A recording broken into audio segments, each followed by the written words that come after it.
Decompomos o denominador e agora nós vamos conhecer qual é o próximo passo e o real motivo de começar com a decomposição do denominador. Guys, a decomposição do denominador, ela se apresenta em vários formatos. Ela pode aparecer, primeiramente, o denominador é decomposto em fatores, fator, fator, fator. É importante você saber identificar o grau de cada fator. Perceba que aqui é grau 1, fator amarelo, grau 1 e grau 1. Você identifica o grau através do expoente. Normalmente, você consegue decompor os denominadores em fatores de grau 1 e 2. Grau 1 e 2. Normalmente. E outra coisa, você tem que decompor em máximo de fatores possíveis. Aqui a gente conseguiu decompor em 3 fatores. Grau 2, quando aparecer grau 2, aqui no nosso início da decomposição apareceu o grau 2. Grau 2. Tem situação que o grau 2 você vai conseguir decompor e tem situação que não. Que nem aqui a gente conseguiu decompor e ficou assim. Professor, como é que eu vou saber disso? Isso aqui é uma parte de teoria de polinômios. Então, se você não lembra de polinômios, a gente vai ver o que a gente pode fazer, mas é algo que você se habitua.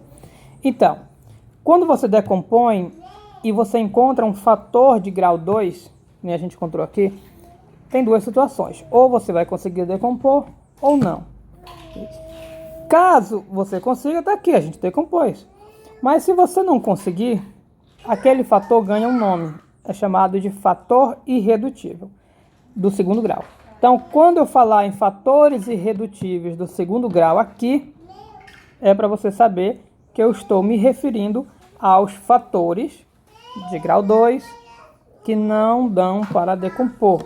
Por isso a gente chama de irredutível. Não dá para reduzir em mais fatores. Não dá para reduzir o grau. Ok? Fatores irredutíveis. Por que eu estou falando dessa nomenclatura?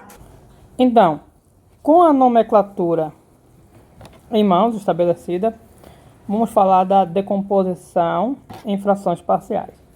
Guys, a maneira com que você obtém uma decomposição em frações parciais, decomposição de uma função racional. A maneira com que você obtém essa decomposição depende da estrutura da decomposição do denominador. Então, tá aqui o denominador, tá aqui a composição, portanto, depende dessa estrutura. Depende se a estrutura vai ter fatores irredutíveis do segundo grau ou não. Depende se ela vai conter só fatores lineares, basicamente depende se ela contém só fatores lineares ou se ela contém fatores irredutíveis. E uma outra coisa que depende é se os fatores se repetem ou não. Então nós temos dois parâmetros. Nós temos a questão de ter fatores irredutíveis ou não, que é a primeira questão. Nesse caso aqui, perceba que a gente não tem fatores irredutíveis. Então nós vamos ver como funciona uma decomposição sem fatores irredutíveis, que é esse caso, e com fatores irredutíveis. Professor, como é que seria com fatores irredutíveis? Seria algo assim.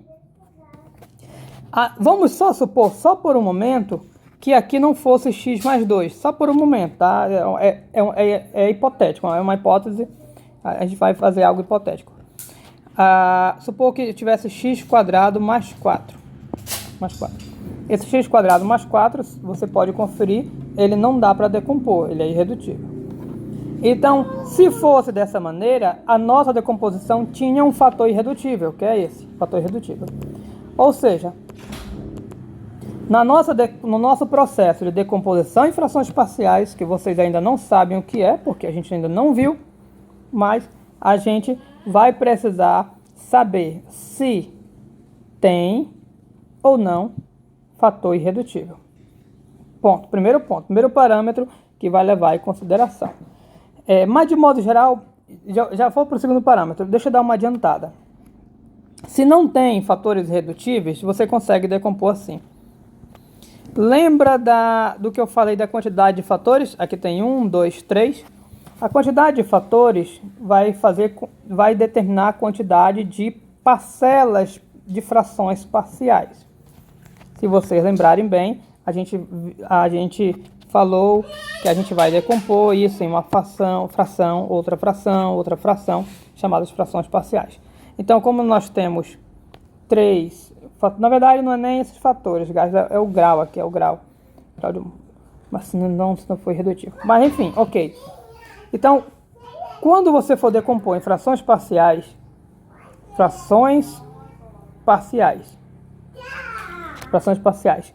cada fator vai ganhar uma fração. Então, eu tenho 1, 2, 3. Eu tenho 3 fatores, cada um vai ganhar uma fração.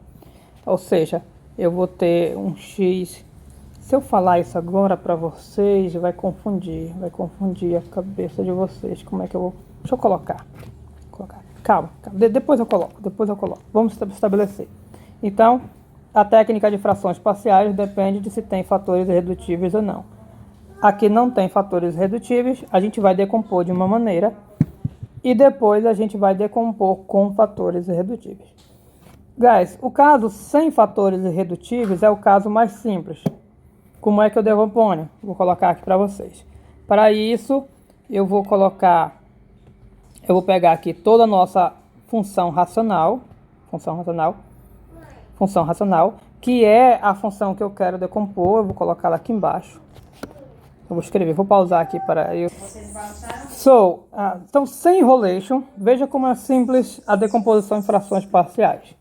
O nosso denominador contém 1, 2, 3 fatores. 3, nenhum irredutível, 3 fatores. Então, a gente vai pegar a nossa função racional e vai decompor em 1, 2, 3 parcelas. 3 fatores, 3 parcelas. 3 fatores, 3 parcelas. Ou seja, vocês já devem estar adivinhando que cada uma das parcelas vai ganhar um desses fatores.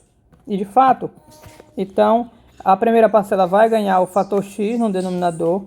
A segunda parcela vai ganhar o fator 2x menos 1. E a terceira parcela vai ganhar esse fator. Simples assim. Com o fator irredutível, nós vamos ver o que acontece. Por enquanto, é sem fator irredutível. O livro chama isso de caso 1. Mas ok, tem algo a mais aqui, guys, a comentar com vocês. Em cima vai ser, de cada um, vai ser um número. Que número? Não sei, vai ser um número. Como eu não sei o número aqui, eu vou chamar de Azão, aqui eu chamo de Bzão e aqui eu chamo de Czão. Esses números, Azão, Bzão e Czão, nós vamos encontrar como próximo vídeo. Então, guys, apresento a vocês a decomposição em frações parciais da nossa função racional. 1, 2, 3. 3 frações, cada uma é chamada de fração parcial. O primeiro exemplo vai demorar um bocado de vídeos, porque a gente está estabelecendo a teoria ao mesmo tempo que a gente coloca em prática. Ok, guys? Então, próximo o quê? Próximo vídeo, vamos encontrar esses parâmetros Azão, Bzão e Czão. Thanks.